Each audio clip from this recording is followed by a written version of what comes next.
Good afternoon, everyone. Thank you so much. And I'm very happy to be here speaking before the Lansing Economic Club.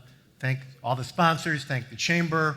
Let's take a look at where we really are with robotics and automation. So, how fast is it growing? You would be led to believe that industrial robotics is growing extremely quickly throughout the world. Well, it had been for a few years, but it's really leveling off. In 2019, there was no growth, not only globally, but also in the United States. Very little growth right now. What are the growth projections? 12% over the next few years. That's down from what we projected in the International Federation of Robotics a few years ago.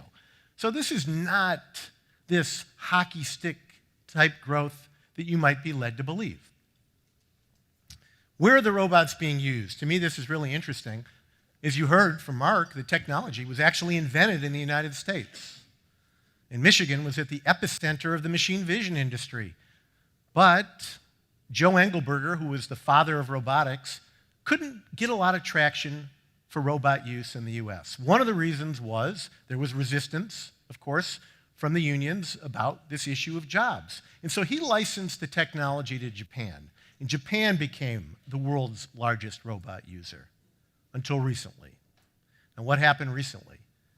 The Chinese decided they wanted to be the world's leading user of robotics. Not only that, they would like to be the world's leading supplier of robots. You would expect that high-wage countries would use more robots than low-wage countries, especially if you believed that the reason that companies adopt robots is to replace workers. Now, the reality is that's not true. The reality is the biggest driver of automation right now is because people can't find skilled workers. But if you believe that, look at this. We're 16th in the world, and the Asian countries are way ahead. China is the story globally in robotics. Now, what we find is that in occupations where job titles are changing quickly, they're growing faster. I mean, let's look at some of these job titles. Cybersecurity expert, industrial network integration engineer, IIoT and data analysis. We couldn't have predicted these jobs years ago, necessarily. We're not really good at looking forward. You know, we see what a robot's capable of doing, and then we say, well, a person's doing that now, so that means that job's going away, and what new jobs will come? Let me ask you this. How many in this room would have said 20 years ago that there would be a good, high-paying job called search engine optimization specialist?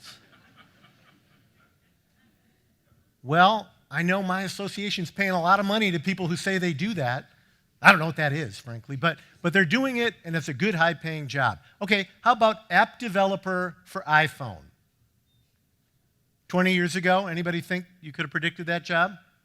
Okay, you all did well on that. iPhone wasn't invented 20 years ago.